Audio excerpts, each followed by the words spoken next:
Hello all, ఈరోజు recipe ఒట్టి ముక్కలు. మేమైతే ఒట్టి ముక్కలు అంటాం గాయస్. మీరేమంటారో కామెంట్ సెక్షన్లో కామెంట్ చేయండి. ముందుగా ఒట్టి ముక్కలు తీసుకోవాలి. ఇప్పుడు ఎలా చేయాలో ప్రాసెస్ చూసేద్దామా. ఒట్టి ముక్కలు, కొబ్బరి, వెల్లుల్లి ఈ 3 మిక్సీ జార్లో వేసుకొని కచ్చాపచ్చాగా గ్రైండ్ చేసుకోవాలి. ఈ ఒట్టి ముక్కల రెసిపీ అయితే మా అమ్మ చేస్తే గాయస్ నాకైతే చాలా బాగా ఇష్టం. ఈ రెసిపీ అయితే దోశలోకి, చపాతీలోకి, పూరీలోకి, రైస్లోకి అన్నిట్లోకి బాగుంటుంది గాయస్. ఇలా నేను చూపించినట్టు కచ్చపచ్చగా గ్రైండ్ చేసుకొని దాంట్లో సాల్ట్, కొంచెం ఆయిల్, కారం, ధనియా పౌడర్, పసుపు ఇవన్నీ వేసుకొని బాగా మిక్స్ చేసుకోవాలి.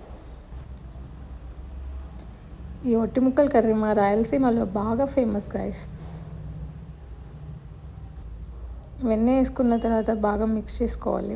మిక్స్ చేసుకున్న తర్వాత కొద్దిసేపు ఒక 2 మినిట్స్ మరగనిచ్చిన తర్వాత వాటర్ వేసి సిమ్లో పెట్టి 3 విజిల్స్ పెట్టాలి. ఈలోపు మనం చిన్నగా ఆనియన్స్ కట్ చేసుకోవాలి గాయస్. ఇలా 3 విజిల్స్ వచ్చాక ఇలా వస్తుంది గాయస్.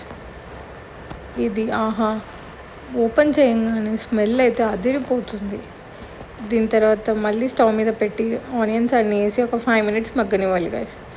అసలు స్మెల్ అయితే అబ్బా వావ్, సూపర్ అనిపిస్తుంది గాయస్ నాకైతే. మీరు కూడా ట్రై చేయండి గాయస్. మీరు ట్రై చేసి ఎలా ఉందో కామెంట్ సెక్షన్లో నాకు కామెంట్ చేయండి. Okay guys, bye.